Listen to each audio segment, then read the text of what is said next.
नेता राहुल गांधी ने अर्थव्यवस्था को लेकर फिर मोदी सरकार पर हमला बोला है। वीडियो संदेश के माध्यम से राहुल ने कहा, आज हिंदुस्तान के सामने एक बहुत बड़ा सवाल है। कोविड का समय है। सवाल ये है कि बांग्लादेश की अर्थव्यवस्था हिंदुस्तान की अर्थव्यवस्था से आगे कैसे निकल गई। समय होता था कि हिंदुस्तान दुनिया की सबसे हाई परफॉर्मिंग इकोनॉमी होता था।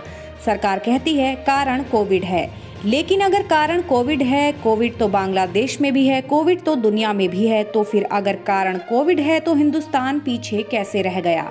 भाइयों और बहनों, कारण कोविड नहीं है, कारण नोटबंदी है, कारण जीएसटी है।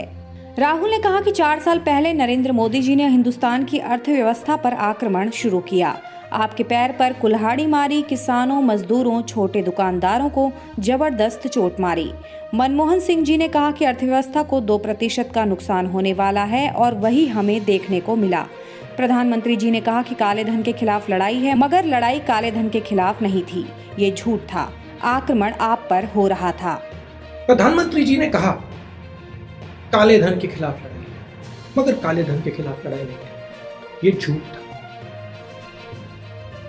आक्रमण आप पे हो रहा था। आपके पैसे को आपसे छीनकर नरेंद्र मोदी अपने चुने हुए 2-3 उद्योगपति मित्रों को देना चाहते हैं। आप लाइन में खड़े हुए, उस लाइन में नरेंद्र मोदी जी के बड़े बड़े उद्योगपति मित्र नहीं थे।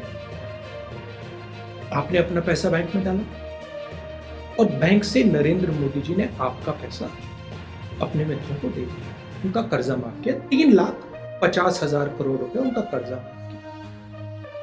उसके बाद नरेंद्र मोदी जी ने गलत जीएसटी लागू की, रास्ता साफ किया। छोटे दुकानदारों को, मिडिल साइज बिजनेस वालों को, स्मॉल बिजनेस वालों को खत्म कर दिया। रास्ता किसके लिए साफ किया?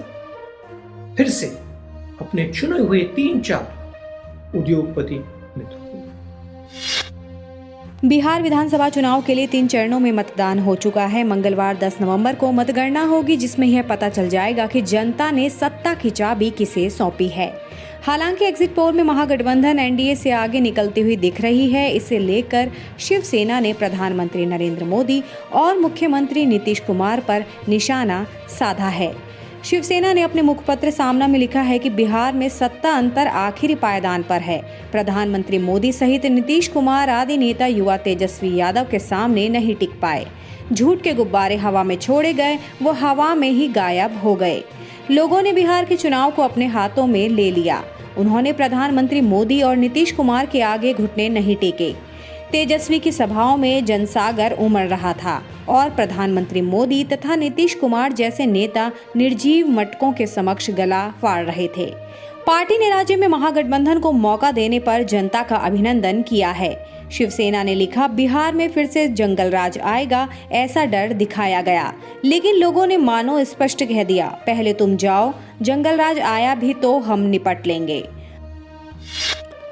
प्रधानमंत्री नरेंद्र मोदी ने कहा कि देश के समुद्री क्षेत्र को आत्मनिर्भर भारत का अहम हिस्सा बनाने के लिए प्रयास किए जा रहे हैं।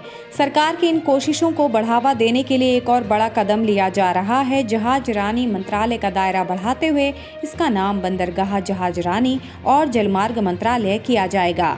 विकसित देशों में जहाजरानी मंत्रालय बंदरगाह और जलमार्ग की देखभाल करता है, लेकिन भारत में जहाजरानी मंत्रालय बंदरगाह और जलमार्ग से जुड़े ज्यादातर काम करता है। नाम में स्पष्टता लाने से काम में भी स्पष्टता आएगी। पीएम ने रविवार को गुजरात के सूरत के हजीरा से भावनगर के घोघा के बीच रोपैक्स फेरी सेवा शुरू की। इस सेवा के शुरू होने से हजीरा से घोघा के बीच की दूरी 375 किलोमीटर से घटकर 90 किलोमीटर रह जाएगी। जहां पहले सड़क मार्ग से घोघा से हजीरा पहुंचने में 10 से 12 घंटे का समय लगता था, अब समुद्री मार्ग से केवल 3 से 4 घंटे में सफर पूरा होगा। इस मौके पर पीएम ने कहा, इस प्रोजेक्ट के शुरू होने से सौराष्ट्र और गुजरात दोनों ही क्षेत्रों के लोगों का बरसों का सपना पूरा हुआ है। इस सेवा से न सिर्फ समय और पैसे की बचत होगी, बल्कि सड़कों से ट्रैफिक व प्रदूषण भी कम होगा। अमेरिका के राष्ट्रपति चुनाव में डेमोक्रेटिक पार्टी के उम्मीदवार जो बाइडेन को जीत मिलते ही दुनिया भर से बधाई संदेश मिलने शुरू हो गए। कई वैश्विक नेताओं ने जो बाइडेन को जीत की बधाई देने के साथ ही इसे वैश्विक लोकतंत्र मजबूत करने का अवसर करार दिया। नेताओं ने अमेरिका में उपराष्ट्रपति पद के लिए पहली बार किसी महिला के चुने जाने पर भी खुशी जताई। इजराइल के प्रधानमंत्री बेंजामिन नेतन्याहू ने कहा कि जो बाइडेन और कमला हैरिस को बधाई।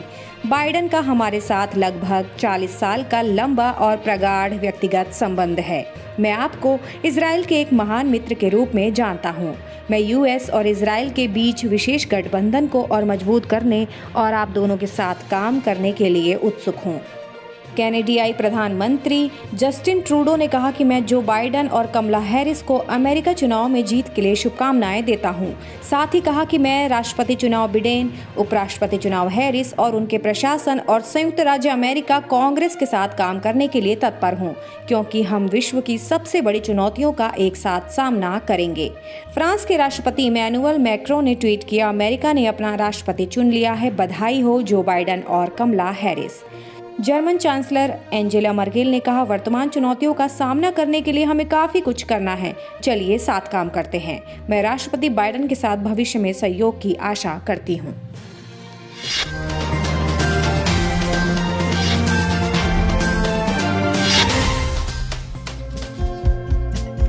हमारे चैनल को लाइक, शेयर और सब्सक्राइब जरूर करें और नई अपडेट्स के लिए बेल आइकन दबाना ना भूलें।